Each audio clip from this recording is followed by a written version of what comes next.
you can never be an athlete again. You must stop rowing. You must stop everything. You likely can never have children. And you should consider the fact that you will probably die young.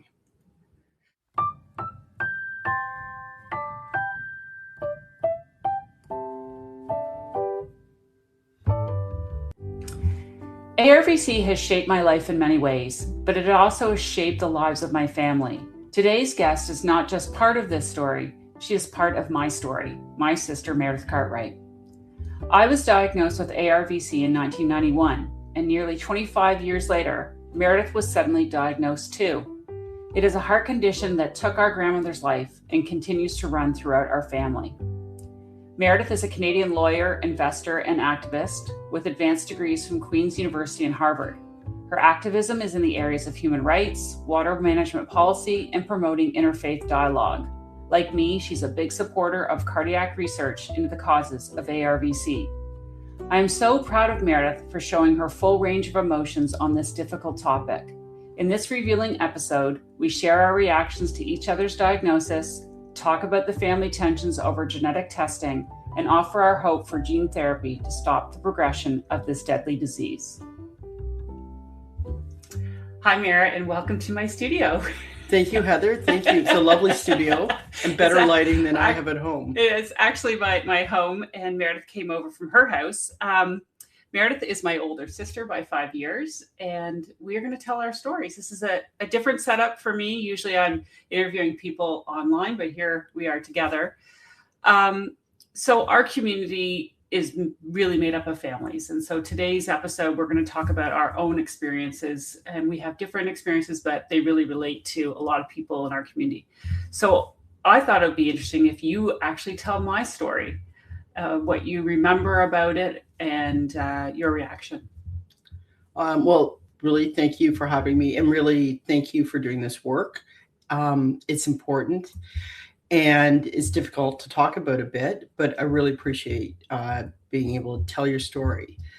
So I'm 5 years older than Heather. I was at law school at Queen's, and Heather was at Western. And Heather was, and arguably still is, an amazing athlete, but no longer so, obviously, in terms of her heart.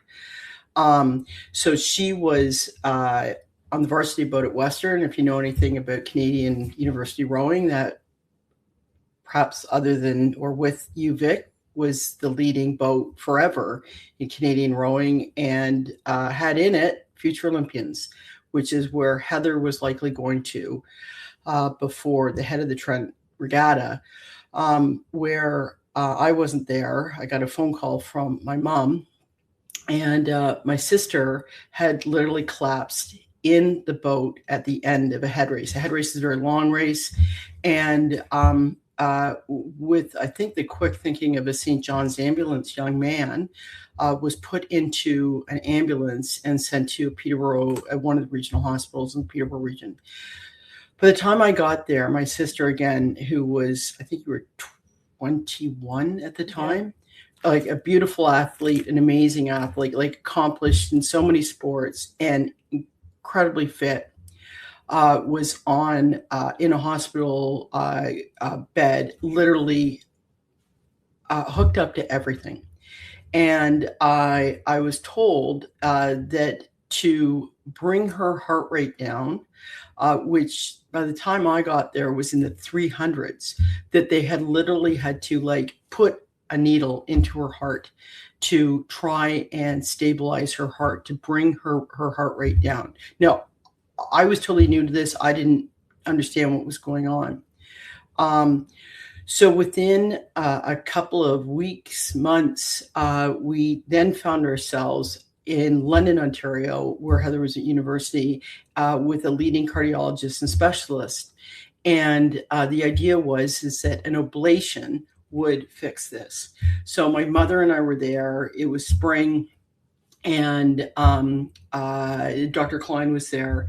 And, we were with Dr. Klein. He explained that Heather would be going in the operating room. It should take some time, an ablation be done, and that this would fix the problem. So Heather was wheeled out, and well within the hour, Heather was wheeled back in. And Dr. Klein sat beside my sister's bed. My mother was there. And Dr. Klein turned to my sister and said, "You can never be an athlete again. You must stop rowing. You must stop everything. You likely can never have children. And you should consider the fact that you will probably die young." It was brutal. My sister was 21. She's a beautiful young athlete. And it was like watching just a gate or a door just coming down. I just, like, literally my heart broke for my sister. I've seen bad news being delivered, and bad news is bad news.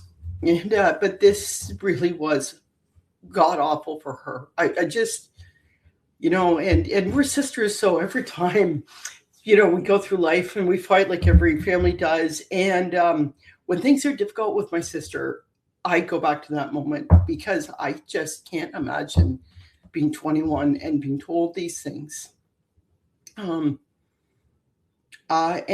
her life from that point was forever changed. And and here's the thing about Heather is she is fiercely resilient. So, she'll lick her wounds a bit, but then there's always a pivot and a movement into something else. So, I mean, gosh, it wasn't long after this, like, devastating, brutal, like, life-changing diagnosis when she's at university comes through, that Heather reaches out with Al Morrow, her mentor, who was the varsity women's coach at Western and gold medal winning Olympic coach.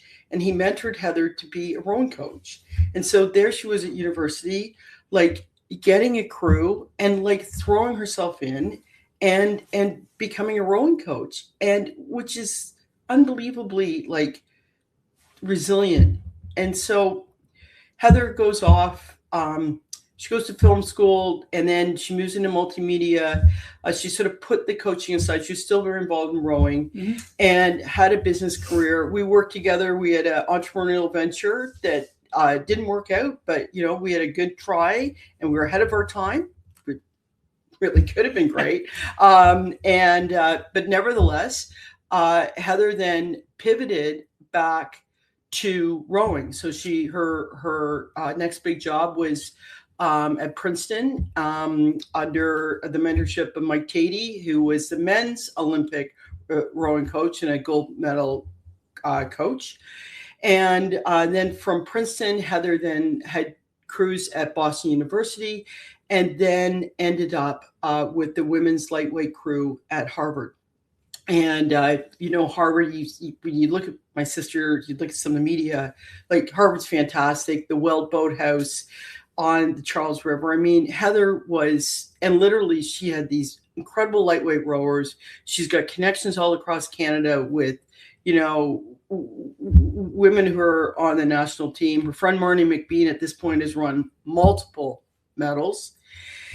And Heather's committing herself to be a coach, and she has a calling. Like, Heather has a calling. She has a vocation. She is, not everybody in life gets to do something they're really good at and passionate about and excellent at.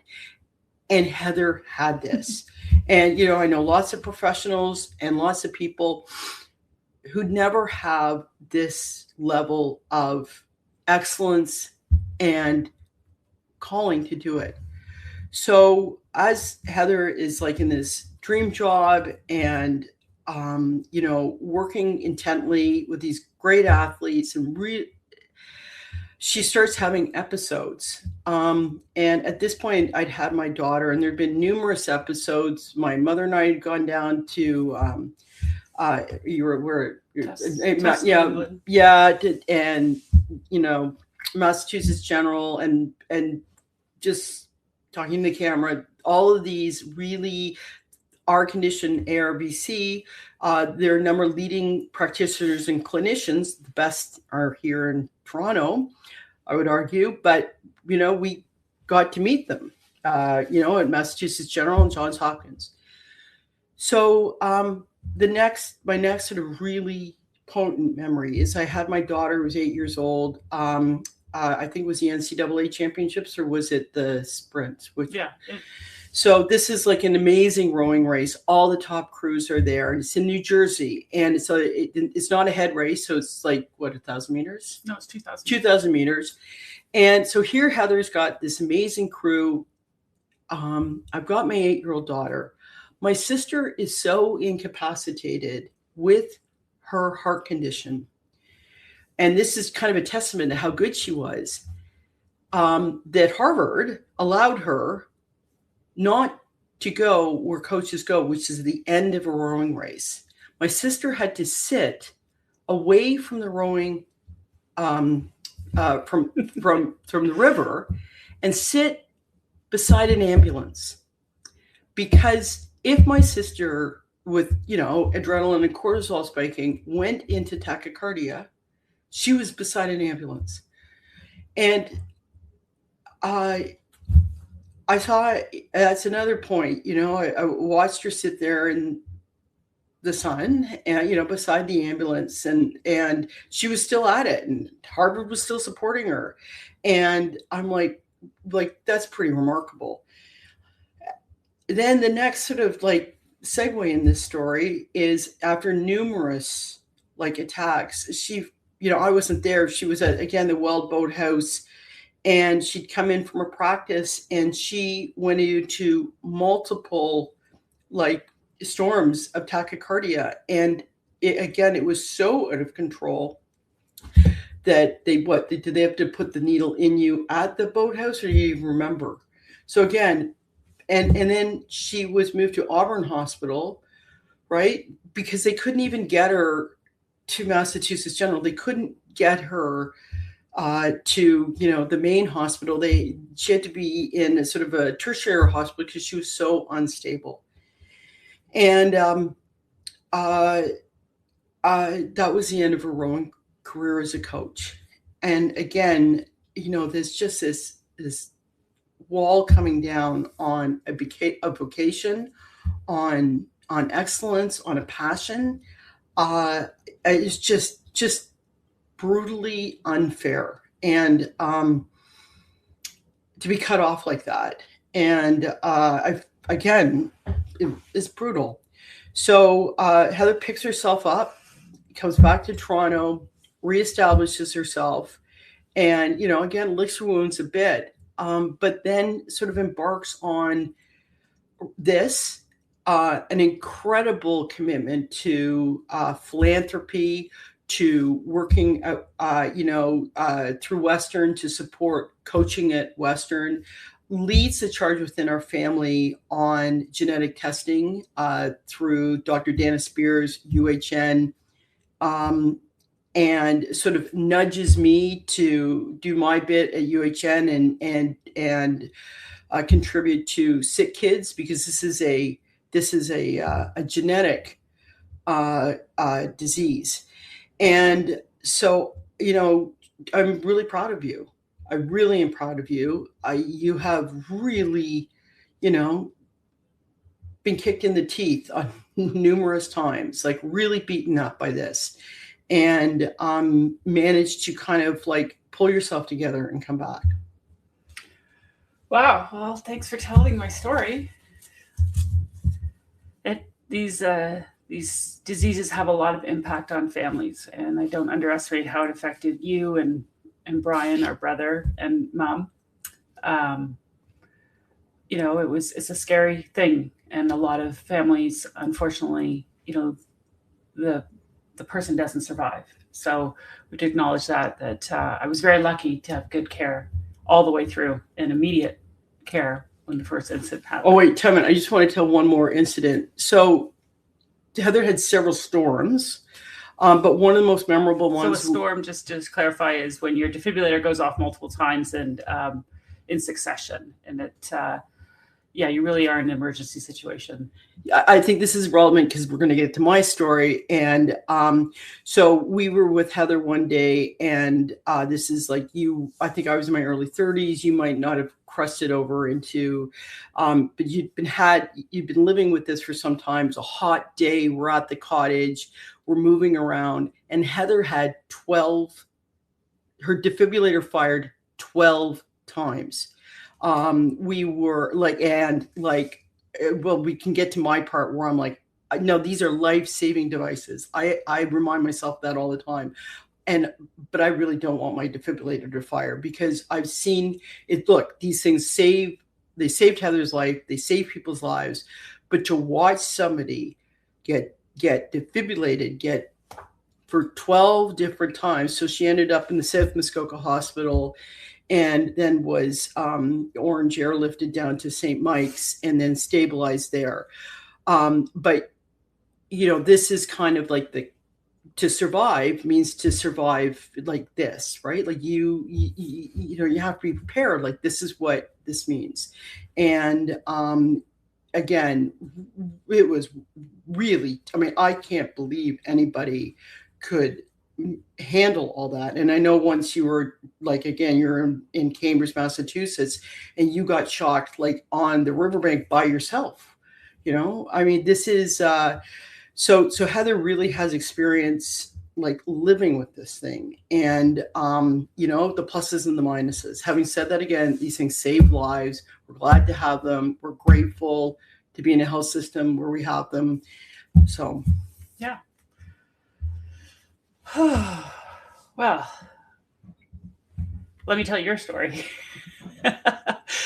So, my mom, when I came back from Boston, which I had to leave my job, sadly, a couple of years back, our mother was diagnosed with stage 4 lung cancer. So one of the silver linings, I guess, is I'm here to take care of her, and she passed away. And you and I and Brian's new baby, who is literally a babe in arms. We were at our accountant's office because we were going through mom's estate, and we had to, go do a lot of paperwork, as one does after someone dies.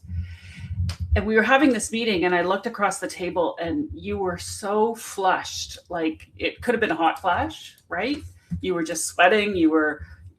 But you were very pale, and you looked very agitated. I was actually holding Brian's baby in my arms, and I looked across you and I said, "Are you okay?" And you're like, "No, I don't feel good." And I'm like, I think you're having a heart issue right now." And you were like, "No, probably not." But the room was like kind of really concerned at how you looked. And then I just decided to call it. And I turned to our accountant and I said, "Call 911, get an ambulance. Meredith has to go to the hospital. She has to go to Toronto General Hospital." I actually texted my cardiologist and said, "Meredith's on her way." It was the closest hospital. It was the closest hospital, thank God.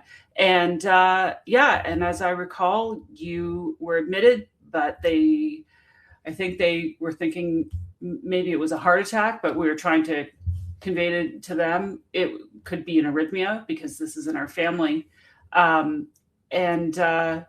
Eventually you were diagnosed with the same inherited heart condition I have called ARVC, but you were diagnosed on a clinical diagnosis. Can I just jump in here very quickly? So previous to this, I had gone to St. Mike's 3 times with what I thought was at the time originally thought it was a heart attack. They did the test, wasn't a heart attack. Went back 2 times, and they're like, "Oh, this is a panic attack," and they popped me an Ativan. Fine, nothing wrong with what they did, but I just thought what I was having at the accountant's that day was a panic attack. Yeah, I was stressed about other issues, and I was like, "Oh, okay, this isn't." And I didn't want to go out in an ambulance. In fact, I wanted them to put the ambulance. But once I got there, they tested for whatever the proteins that come out in a heart attack. They're like, "No heart attack." They're like, "You are staying here for more testing." So I literally stayed and did a stress test the next day in my loafers and jeans. And while I was in the stress test, they basically pushed me off and said, "Look." And then by like maybe 2, they kept me. And then they're like, I had tested for the genes. And there's only 9 known genes at the time, and then I'll let you tell my story. Yeah. So I think that's what you experienced with St. Mike's, and the misdiagnosis is fairly common, especially for women. You come in and you probably are, a woman might be having a heart attack. They assume it's a panic attack. Well, at first thought it was a heart attack. The next 2 times they said panic. Okay. So, that's kind of common, but as we know in the SAS community, there are warning signs: fainting, rapid heart rate, flush, startling, and they feel exactly like an anxiety attack or sometimes a bad menopause. Yeah. So those are hard to diagnose. But excuse me, but because of my condition, and then you got into Toronto General with my doctors, they looked deeper, and that's when they discovered it. But we have this interesting thing between us. So because at the time the panels detected with genetic testing that I have the mutation of PKP2, which is pretty common for ARVC. But when you got genetically tested, which was a year before I'm at Toronto General. So a year before I had been genetically tested for the 9 known genes, and both my daughter and I have been tested. Neither of us were seen to have the genes. Yeah. We thought both she and I were in the clear. Yeah, you thought you were in the clear, but it turns out you're gene elusive. So it means that the panel is not yet quite big enough to capture all the genes that they think might contribute to ARVC. There's a working theory with our shared electrophysiologist, Dana Spears, is that I may have a double dose. Like I may have 2 gene mutations, one of which I share with you. So we come at this and sort of, I think this is a very common experience in families, or in family groups. There might be whole family groups that are all gene elusive, but they have the clinical diagnosis of ARVC. There might be other family groups that have one of the known gene mutations. So this is sort of an interesting thing to catch as you're working with your electrophysiologist to determine. Let's go a little bit deeper about the gene testing, because I can tell you firstly, I just want to say my reaction to my sister getting diagnosed was like very scary, because when you think you're so rare and one of one, and your siblings get cleared and your niece gets cleared, you're kind of like, I can deal with myself. I mean, I'm going to have to deal with my own condition. But when you layer that on with, now I'm worried about my siblings, I'm especially worried about my niece, who at the time and still is very, very active. This is my daughter, who was engaged in competitive swimming at the time. Yeah. And I had to say it was a source of friction between Meredith and I, because I kept pushing Meredith to go get gene tested. And at the same time, I'm pushing her, Brooke is engaged in competitive swimming. And I went once to watch a practice and I couldn't go back again. I was so fearful that Brooke was going to go into tachycardia or sudden cardiac arrest swimming that I couldn't even attend. I know that, I was pushing and pushing and pushing you to get this done. But eventually you did.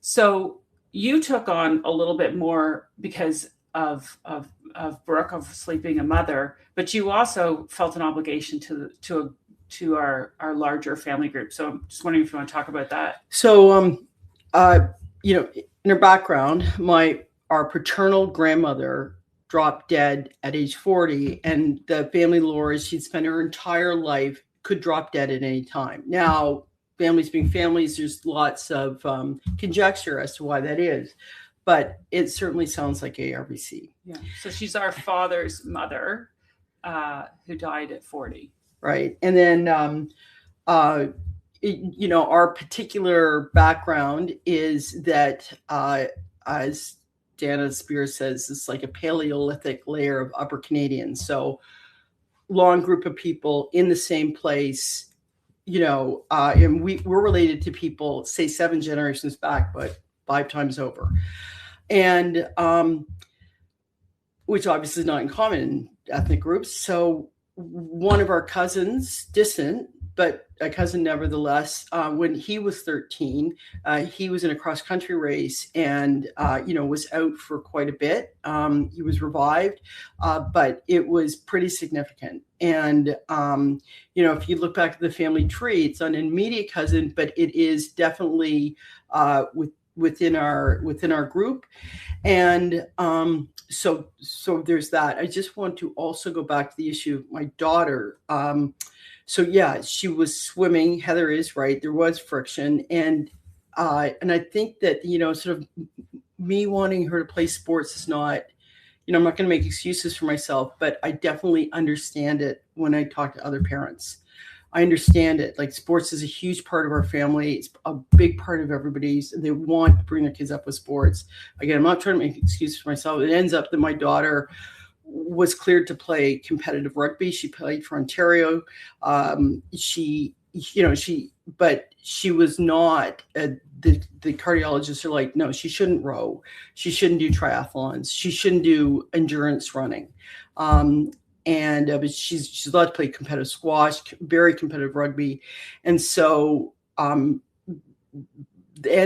there was a point at which my daughter was actually slightly misdiagnosed to say, oh, you can't do rugby. And then the diagnosis was sort of managed a bit and figured out, and she could go back. But I can tell you, those were not happy days as we waited to watch again, like a young person being told no sports. Yeah, it's a big issue that families face.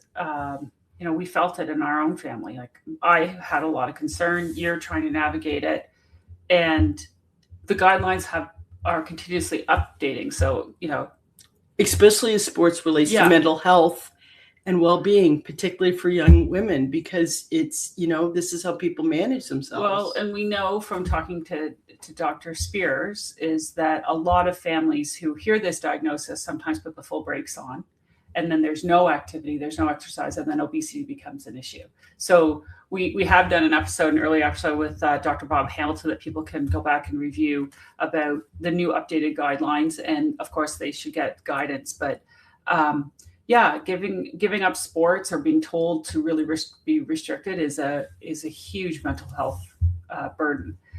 But you navigate it because because we got good care, and also I was, closing in on 50s when I was diagnosed, and my cardiologist said that the Italians say that you can play golf and make love, which maybe I'm almost like I guess I had to give up intense sessions on the treadmill, which truthfully, we also joke between us that you should have had this because you would be much better giving up all the things. I think my sister's overlooking my competitive rugby career where I played rowing. It was a very mediocre rower. I was a better rugby player, but this issue of sports is a huge one for families. You encountered some resistance though when you went out to our sort of more distant family to talk about tell this story, because it is kind of, it's illuminating. It's funny too. Well, they'll probably hear it. So I'm gonna give a modified version. So there is a duty to inform, right? Like not a legal duty, but moral. And I have to say that the cardiologists have really kind of said, you really should tell your family members. Like, you really should. And again, thinking about this cousin of mine, whose sisters I know, I'm like, wow. And especially too, when we see our distant cousins, we all vaguely look alike. And I'm like, oof, you sometimes you're like, we're distant, but it doesn't look distant. And I guess I'd had a glass of wine, and I'm like, out of the blue almost, I'm like, I'm just going to email them. And so there were some cousins that I literally, and we don't know each other that well. I remember one cousins I went over and I sat down. I'm like, okay, here's the deal. Just take or leave it, but I'm just going to lay it out for you. And they're like, oh, and they, between them, I think there must have been 12 kids, maybe even 14, like, of their siblings' kids. And I'm like, so I'll leave it to you. And then one of my cousins wrote back and said, oh, that's terrible. We're very sad that you have this condition, but it's not us. And I do laugh because that sort of level of dismissiveness is kind of sort of a characteristic of my father's family of so I did laugh when I got that. And as it turns out, one of her closer relatives got tested, and daughter, and so sure enough, right? So there is, it's awkward. But at the end of the day, where's the downside? Better to say something and put it out there and say, look, just go get tested. Yeah. And have your kids tested. And it's very interesting too, because particularly some of my friends, I actually referred a friend of mine, and he was fainting. And I'm like, okay, there's one thing about a 61-year-old man like fainting. And I'm like, but I know your kids are intensely athletic. They're the ones that you need to go. And on the rugby fields, for instance, I would always ask, where's the defibrillator? Yeah. And a lot of times the defibrillator was, like 3 fields away in the public restroom. Like, and they look at me and they're like, oh, it must be for you, the 50-year-old. I'm like, no, it's for the kids. Yeah. You don't know out on those fields what could happen if one of those kids goes down. Absolutely. We know that, defibrillation gives a greater chance of survival from sudden cardiac arrest. And every 100 meters is away reduces a chance of living, or every minute that it's away reduces a chance of living by 10%. So that's an easy calculation to make. What do you think, the long-term effects on your mental health have been, short and long-term, with knowing, this about yourself, about grappling with me? Like, how do you think it's affected you? Well, in some ways, it was relief because, as my cardiologist says, anxiety is symptomatic and causal, and there's not clear which. So in some ways, it kind of is almost relieving to know that, and I don't want to dismiss like the impact or causes of mental health, but it does allow me in a kind of weird way to manage my anxiety. And me, for instance, less self-ruminating about a symptom, which is self-ruminating, right? So you're like, wait a minute, okay, that's anxiety. Well, all right, it could be something else. So and in some ways it's a bit liberating. It's interesting. I hadn't ever thought about it like for you in that way, that it might be liberating because it gives a cause in a way. A cause, and also you're like, you also know it's temporal. And also it's biological, right? So again, it gets you out of that self-ruminating loop. I'm anxious. Why am I anxious? So I'm bad for being anxious, right? You're like, oh, this could be something related to my heart. Okay, right? And let it pass. You changed a couple of things, I think. Like you used to have a jet ski. And bomb around on a jet ski. Oh my Lord. And then like lie on the dock. So I couldn't figure out. So I, treated myself to a jet ski, and I would go to the jet ski and I would come in and I would literally roll off the jet ski exhausted. And I'm like, it's a jet ski. Like, how hard is it? I'm like, no. A jet ski actually, as Dr. Heather Ross reminded me, is actually thousands of pounds of pressure and force. And I was literally exhausting myself. Like I could have run up and down a hill and done less sort of stressed my heart less. So again, what's so interesting, you have to get away from the stereotype of like, oh, there's an overweight person eating too many pork chops and not getting enough exercise. And that's what's going to cause a heart problem. In this case, there's an underlying heart problem that expresses itself in places you wouldn't think. Yeah, it's a disease of the heart muscle that expresses as an electrical issue. So it's not a plumbing problem. It's not like blocked arteries. And you do spend a lot of time, by the way, with people. I mean, I've had a weight problem all my life, so everybody's always wants to give overweight women advice. And they're always going to give you advice about your heart. So people are, you know what you need to do? You need to spend more time jogging and doing high intensity interval training. And I'm like, no, I actually exactly the opposite thing. And so you have to kind of let that go, I think. Yeah. I mean, the thing that I encountered, of course, is being such a young person, being in cardiac wards where often, and you have been with me a couple of times, where we had to get attention. Do you remember when I went and played basketball? So we did this pickup basketball game, and then I knew I was in tachycardia. Meredith, you had to drive me down to St. Mike's. They put me in a room and closed the curtain. And I literally threw the water jug across the wall, like hit with the last bit of my strength to some of them. And they came in and they're like, "What are you doing?"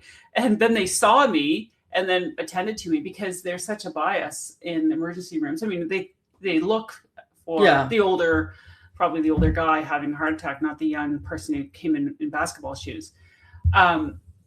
But getting just back to the burden of the disease, like, I honestly think there's the mental burden of this disease is significant. Living with, being aware of your own mortality at a young age, having a lot of restrictions. I mean, a whole episode and being told not at the time, and now they can do they can manage high risk pregnancies and people with our condition, but at the time they couldn't for women. Yeah, I mean, I could joke about it. I mean, for me, I like being engaged in the world, and so often throughout my life I've been involved in many causes. Right, I'm an activist by nature, and I'm a lawyer. And so what I have to be careful about, back to vocation, things that you want to be engaged in is, I'll get engaged in a community group, I'll get engaged in a political cause, and then suddenly, it's too much. I'm always telling you to back off. And then suddenly I am like, wow, my heart is racing. I'm like fatigued. It is. And, I'm in something where, I don't want to be false. To me, it's important what's going on. And there's a lot of the things I get involved in, there'll be high intensity, lots of emails, there's a press release going out, there's something happening, and you've got to be there. And then suddenly I'm on my back, overwhelmed, and I can't participate. I have to say, guys, I've had to do that too. I'm out. And you might be out of the game when it's really important, but you're like, I got to get out. Yeah. Well, let's just wrap up with some final last thoughts. This has been a good conversation. I hope people are going to take away some positives from this. I mean, I can say that being aware that I have this condition has made me much more mindful of how I live my life. I think I've tried to make good choices. I think I have a lot more empathy for people with their own health conditions and struggles. And this has also given me a life purpose to help others, to be an advocate, to be a donor. I really hope in our lifetime that there is a gene therapy that will stop the expression of this disease. They think this family of diseases is actually much more common. It's just been very much underdiagnosed. It's not rare. It's just underdiagnosed. But I hope, my mission would be to assist in any way till we get to that spot. Is there any silver linings to this for you? I mean, as some last thoughts, is there anything that you really take away? Well, it's funny because I think coming right now, so my daughter's 22. She's almost the same age that Heather was. And so I really, going back to where we started, which was watching, sitting and watching my 21-year-old sister, I've really come through it almost through the lens of it as a parent. And I think that I think there's lots of obviously silver linings. We're here, lucky us. Yeah. And I don't want to diminish. In fact, I want to emphasize the alternative and know that that's kind of what we're up against, right? That people who are undiagnosed, children, young people, we know that this expresses in stress, right? In sports, childbirth.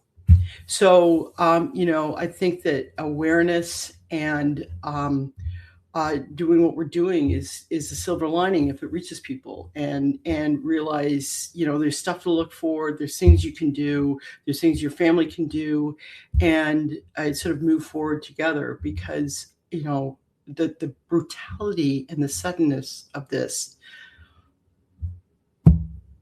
a sudden cardiac death, or in the case of my sister, where so many parts of her life were cut off early, it's pretty awful. Yeah. Sorry, you went in on a happy note. Here we're together. We're doing this, and you're out there listening, and things are moving along in research. I think so. Yeah. Well, thank you. Thanks for coming over. Great. Well, thank you for having me. Opening this up, and thank you for the platform for SADS for doing this. Yeah. It's great. It's really helpful. And lucky us that there's a podcast that can be broadcasted.